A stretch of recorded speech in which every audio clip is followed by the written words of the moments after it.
Je passe la parole à Monsieur Béchot pour le groupe Paris en commun pour 5 minutes maximum.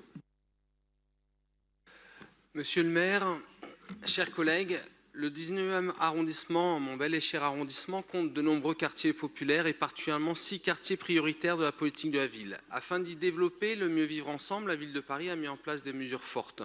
Un quart des investissements municipaux est consacré aux quartiers prioritaires où les équipes de développement local sont investies au quotidien et au cœur des quartiers.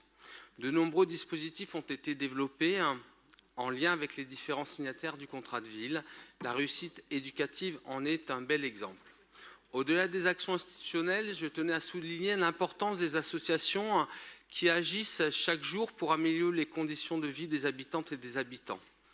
L'objet de cette délibération concerne la deuxième enveloppe de subvention de la politique de la ville pour le 19e arrondissement. Ce sont 99 associations qui portent 127 projets qui sont présentés dans cette délibération.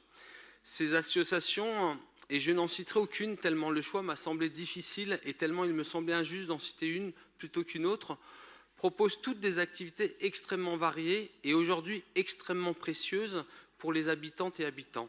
Des découvertes culturelles, des pratiques sportives, du soutien scolaire et bien d'autres activités. Ces associations sont aujourd'hui toutes plus utiles que les autres pour les populations de ces quartiers. Elles sont aujourd'hui essentielles, voire indispensables, et elles le sont d'autant plus pour les enfants et pour les plus jeunes. L'esprit premier de la politique de la ville, c'est de compenser les différences pécuniaires pour que la promesse républicaine soit réelle pour tous les enfants qui grandissent à Paris et plus généralement en France, quelle que soit leur origine sociale. Les associations qui agissent dans les quartiers prioritaires de la politique de la ville sont à ce titre des piliers de notre République. Les accusations dont certaines d'entre elles ont pu faire l'objet dans cet hémicycle ne sont pas justes, car les associations souffrent avant tout de la baisse des subventions décidées par plusieurs financeurs, parmi lesquels, hélas, la région Île-de-France, qui a décidé de cesser ces subventions à de nombreuses associations. Mais l'acteur dont le retrait est aujourd'hui le plus criant et le plus inquiétant, mes collègues l'ont déjà bien dit, est évidemment l'État. Après la fin annoncée et actée des emplois aidés, première décision d'un président de la République qui se proclamait pourtant progressiste, nous faisons aujourd'hui face au risque de fin des adultes relais qui sont très souvent des acteurs majeurs dans les quartiers prioritaires. Ce sont eux, véritables chevilles ouvrières du dispositif, qui le font fonctionner avec les habitantes et les habitants des quartiers, qui animent et en cas de besoin qui apaisent. Leur fin serait une vraie tragédie.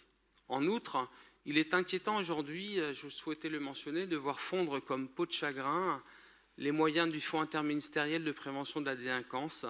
Cette baisse me semble dangereuse. Pour finir, je voudrais saluer l'ensemble des équipes des associations subventionnées et tout particulièrement, bien entendu, les nombreuses et nombreux bénévoles qui interviennent chaque jour au bénéfice des habitantes et des habitants du 19e. Je vous invite à voter avec enthousiasme cette délibération et je vous en remercie. Merci Monsieur Béchot.